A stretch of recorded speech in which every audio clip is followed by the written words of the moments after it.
All right, everybody, welcome back to the Kleen-Rite Radio podcast. I'm Fix It with Phil, and as always, I am here with my good buddy, Marc Tyndale. Marc, how we doing today? I'm doing great, Phil. How are you? I'm fantastic, and I'm beyond excited to have Jason and Brandi Hess on with us today from Suzy Q's Car Wash in Adrian, Michigan. We are talking about how they leveled up their game at their site. We're just going to get some input from them, ask them a ton of questions, and just see how that process went and how they feel about it. Guys, welcome to the podcast. How are we feeling today? How are we feeling about being on a car wash podcast? We're good. It's our first time, so we'll see how it goes. You're going to be internet famous. Yeah, it's our first time too, so don't worry. Marc, you want to jump in? Yeah. So I believe we met, back in November when you folks came to the expo, correct? Yes. Yep. And then we had jumped on a few phone calls. Tell us a little bit, how did you acquire this car wash? Because I think you were new to industry at that point. And let's start from the beginning and kind of where you were and why you started searching out maybe some other ideas of how to do things. Let's start with Brandi. Yeah. So I left healthcare after 20 plus years a few years ago. So I was staying home for a couple of years, and a friend of ours owned this car wash, and he was looking to get out of the business. So he sent a text and asked us, "Hey, are you guys interested in this car wash?" We had talked to him a few years ago about we were going to do a new construction wash on some property that we had a chance to have, but that didn't work out. And I think it was COVID and the prices of everything went up. So we did not pursue that. So when he texted us, we started talking about it, looked at the numbers, and decided to go for it. And if I remember correctly, and this is common when these older car washes change hands, the numbers were not that great, right? They were okay. Okay. Not great. Not great. I mean, he was maintaining it. It was trucking along, but it was a 22-year-old car wash at that point. So okay, it needed some TLC. Yeah, everything was original. Yeah. So, and I think at the time so the coin boxes were kind of old. The pump system was old. I know the in-bay was kind of old, and the pricing was old. And I think looking at the pictures, because you guys did a total rehab cosmetically and with equipment. We did. Yeah. So what were the prices like, and the condition of the car wash? That's kind of where you started with. And I guess this is a two-part question. What was your feeling after operating that for about 2 weeks? Well, yes. We had a lot of breakdowns pretty much daily. So then we were kind of looking at each other like, this is a lot more time than what we thought we were going to have in it. And he's still working full time at his day job, and I'm not a mechanic. I'm a nurse. So I can do some things, but I can't fix things. So it was taking a lot of our time in the beginning, for sure. A lot of nickel and diming. Yes. Yeah. Is that what pushed you to want to do the complete rehab? Just the continual breakdowns? No, actually, it's when we went to the expo and we saw the air chamois, and I said, that piece of equipment isn't anything that we have in any car washes around here. So we said we had room for them. So that's actually what started it, was that us upgrading to that equipment and then bringing that home, and, then looking at all of our support system, it wasn't going to serve us well. So if I remember that's what started it. If I remember, the first conversation was air chamois, and it turned to six figures very quickly after that. Yes. Yeah. Which is common, to be honest with you, when new investors get into the industry. How much time do you think you put into from start of hey, we want to put these air chamois in to like getting into complete construction phase of changing everything, changing the equipment out. What was that time? How much time was in between there? Was it like 3 months, 6 months, a year? We went to the expo In November. and then a couple weeks later, basically we had our conversation with you guys, and we decided to pull the trigger on the complete self-serve and the in-bay automatic and the pay station, basically everything internal to the systems, and we were 100% operational by February 10th. Wow. And so everybody listening is clear. These folks did it right. They did wall panels, facade on the outside, new pay station, LED, RGB lights in the self-serve and the automatic, plus their entire back room. What was the thought process during the beginning phases of like picking out the equipment of what you wanted, how far you were going to take it? Was it, we can just do these few things, or were you right away automatically and we just need to do everything right now?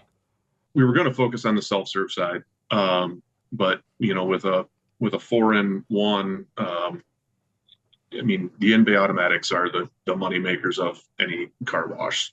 We figured that out quickly. So we knew we wanted to do the self-serve side because that was causing us a lot of maintenance issues. Now much more minor than the in-bay, but it didn't take long.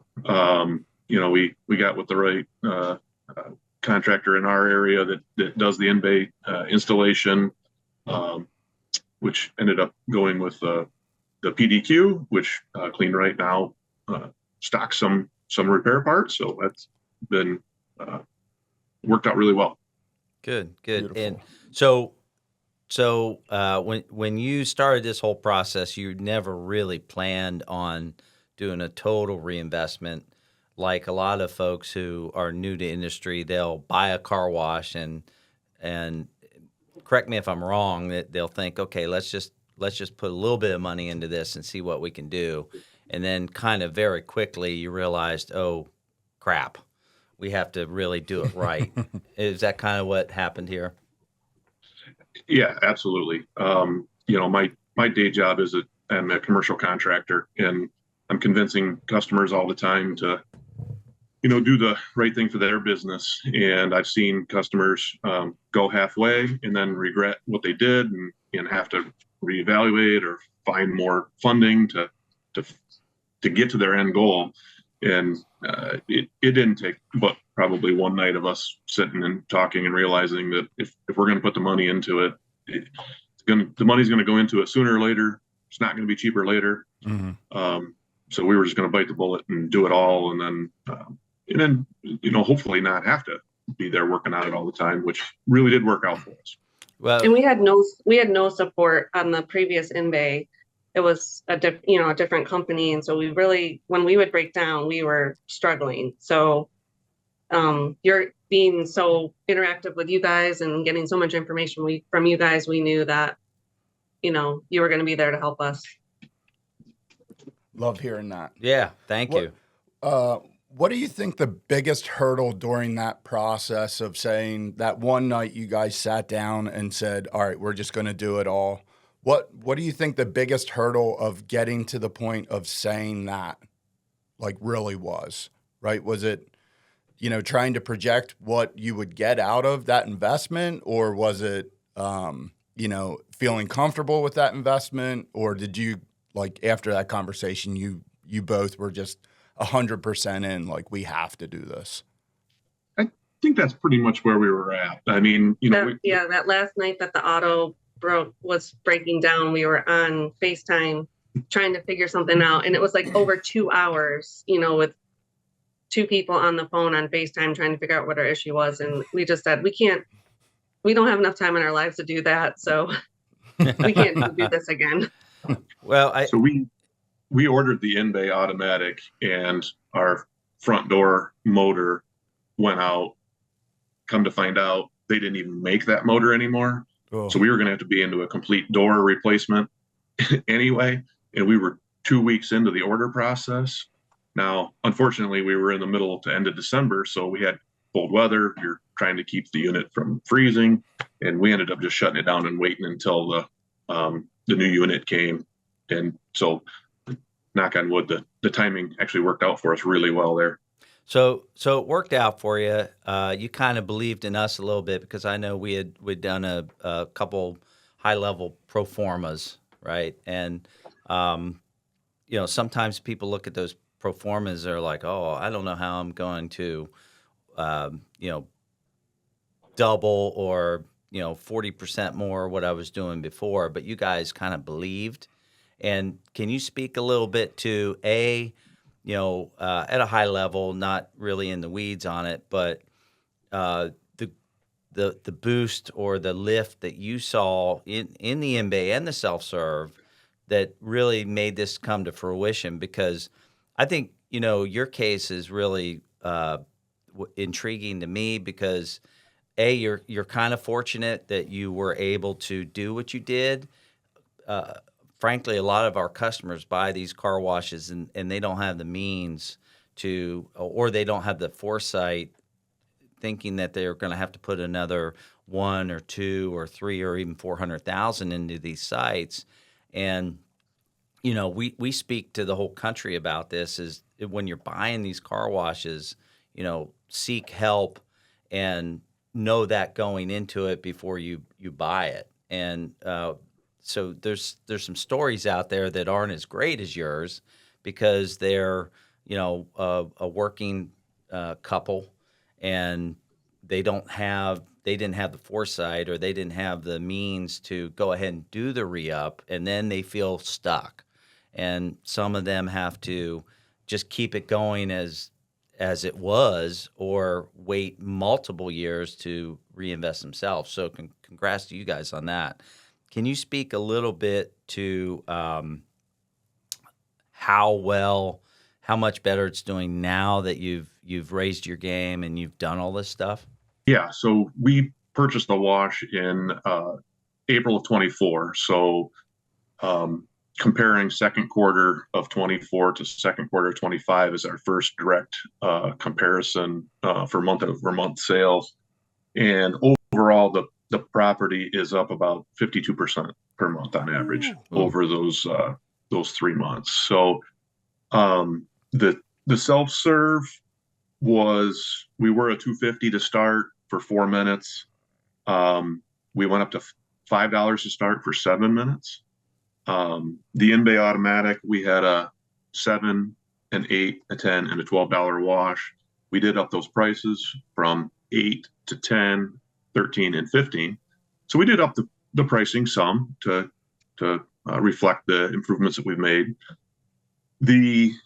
We had credit card usage everywhere also. But the big thing that we noticed is we had quarters, we went quarterless at the in-bays. We still have quarters on the vacuums, and there's a fragrance machine there's on the property as well. So we still have some quarters, not 100% quarterless, but the cash over cash sales is basically identical. But the credit card usage on the property has went up 81% a month. And which I don't have an explanation for because we had credit card in all the bays before. Well, but we have more features in the bays. I think people are there longer. Mm-hmm. I'm assuming psychologically they know they're probably going to spend a couple dollars more. Maybe it's just easier to swipe that card than to keep stuff in the machine. The bays are brighter. Everything's new. Were you counting up prior to the upgrade? No. Okay, so that's a big we did change that. Yeah, that's a big difference. And we added the tap to pays in the self-serve, which I think are probably the most used. I know in my sites we're 80% credit card usage, and the taps are 80% of our credit cards. Yeah, I believe that. Yeah. What has been the feedback that you've gotten from your customers since the complete makeover? Yeah, pretty much it's all been positive. I mean, I've had a couple people complain about the price increase. But for the most part, it's been very positive. Still saying it's the best touch-free car wash in town. And the self-serve side, they tell me, we take really good care of it. It's so clean. They like the new options. So overall, it's been very positive. Excellent. Yeah. Well, what about competition? And I don't remember how big that town is, but what other in-bay self-serve, express tunnels, full serves? What do you other self-serves? What do you have around you? We have one tunnel wash that offers the monthly passes, and then there's two other in-bay automatic and self-serve washes on each end of town, and then we're kind of on the middle on the west side. So it's kind of like a triangle through the town of car wash access points. So you have competition. We do. Yeah, and they're not. Those other ones are not updated. They're pretty. They were like we were before our renovation. That's a perfect scenario. Sometimes your best competition is a close car wash that's not that nice. Yeah. Mm-hmm. That's usually what I find. Have the two of you been talking about adding clubs to self-serve or to the in-bay? Yes, we talk about it. I can leave that one lie.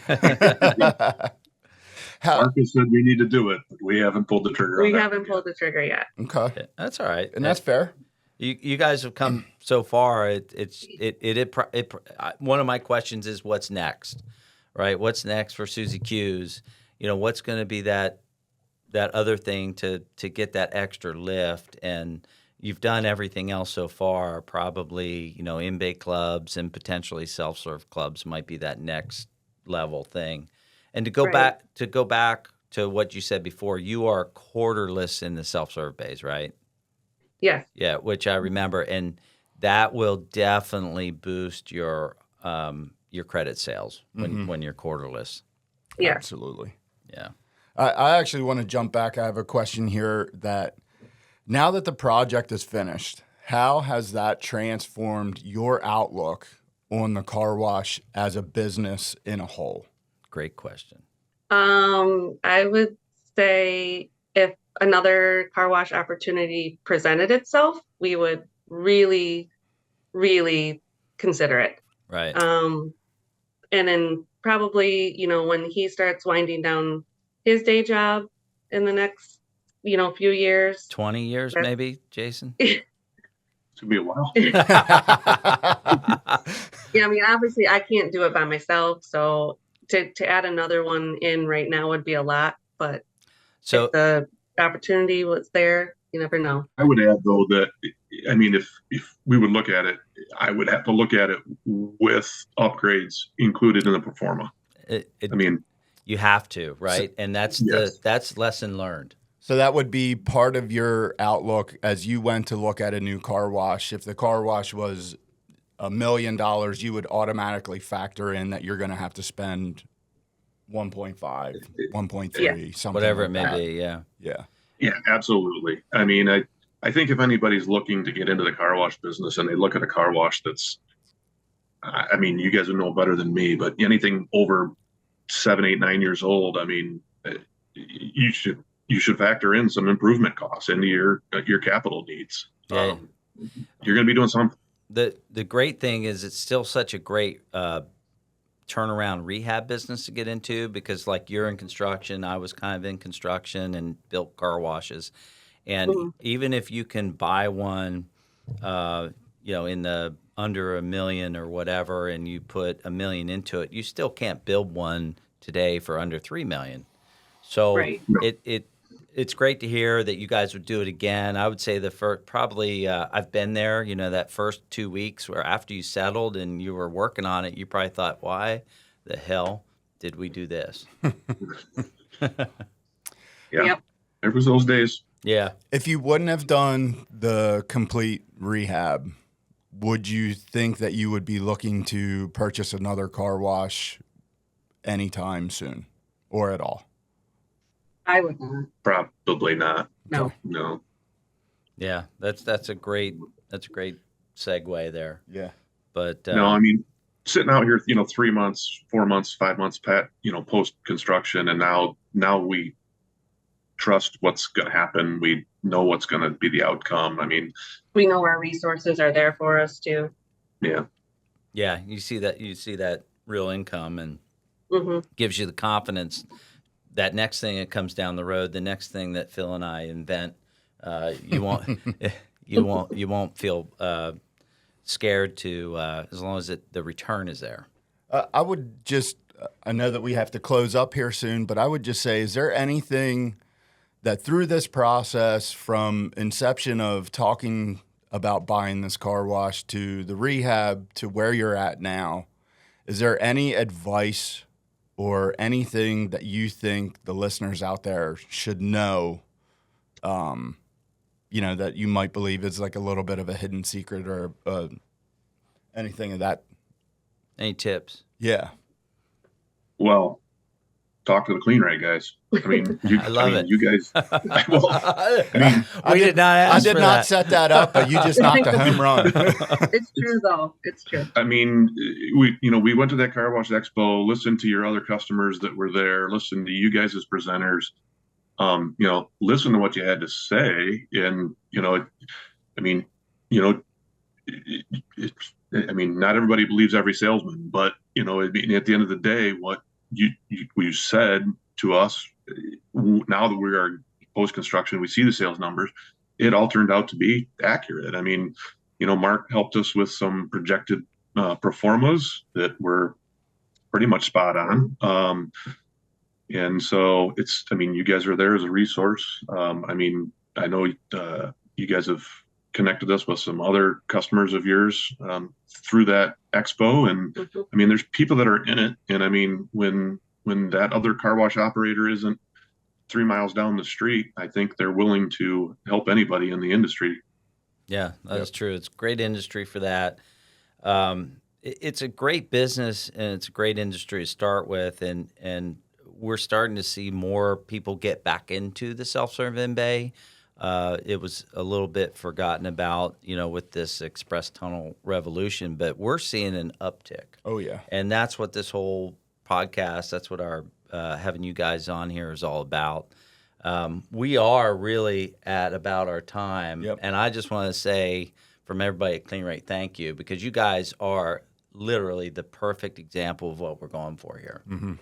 All right, guys, that's it for today's episode. We want to thank you from Kleen-Rite Radio, and we also want to drop a thank you to Ascenium Capital, which is a great way if you're looking to rehab your car wash. You can reach out to Ascenium Capital, and they can help you make those dreams come true.